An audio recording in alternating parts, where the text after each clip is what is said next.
Hello, magandang araw po sa lahat.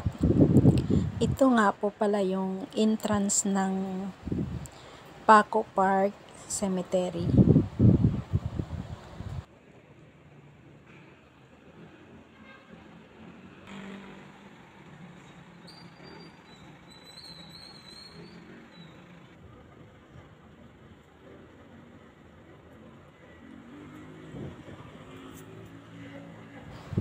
So, ito po yung signage.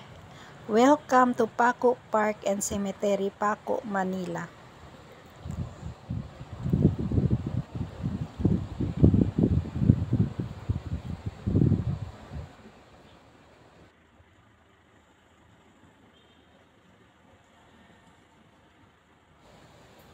So, ito yung gate papasok.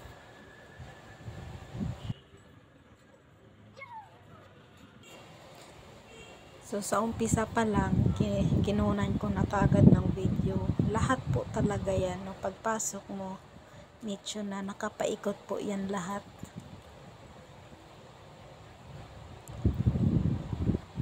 Lahat ng pader na yan ay mga nicho.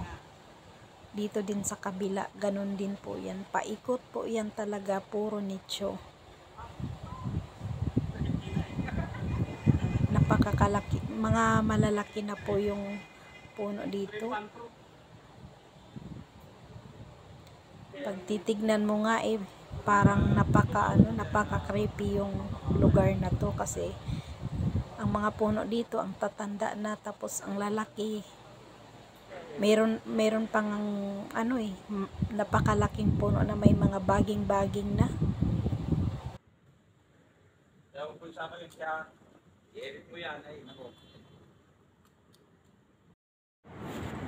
So guys, welcome to my vlog. Nandito po tayo ngayon sa Paco Park ng Maynila. Ang Paco Park Cemetery ay kilala sa pinakamatandang sementeryo dito sa Maynila. So, andito po tayo ngayon at sasamahan niyo ako. Maglilibot tayo dito. So, ang una nating puntahan yung kung saan nilagak si Dr. Rosie Rizal. Ang pinakaunang libingan niya na bago siya nilipat sa Luneta. Tara guys, punta tayo.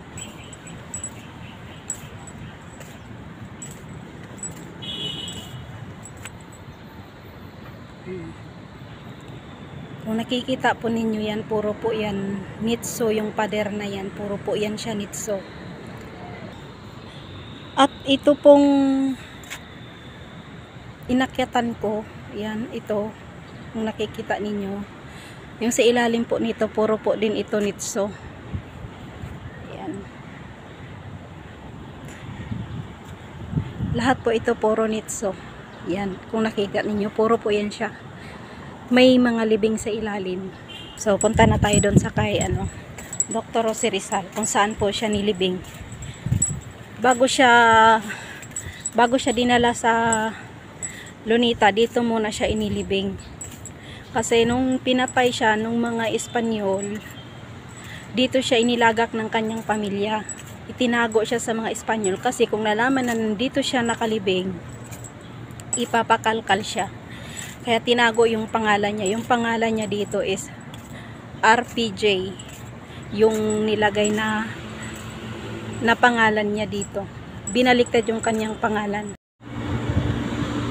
So, papunta na tayo sa nilibingan ni Dr. Rosie Rizal. So, ito yung kanyang libingan. Yan, itong hagdan na yan. Puro po yan nitso yung mga nasa ilalim yan.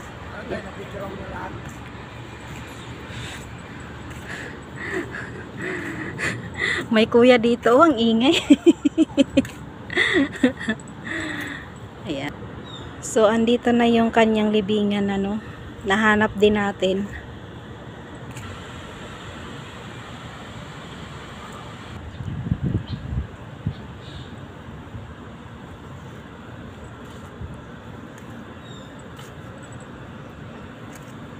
So, ito na siya. Ito yung una niyang libingan, bago siya nilipat sa Luneta Park. Ayan.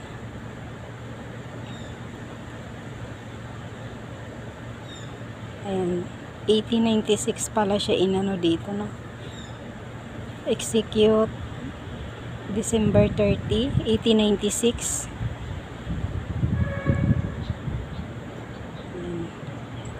So, ang kanyang ano, statue. Saan, kuya?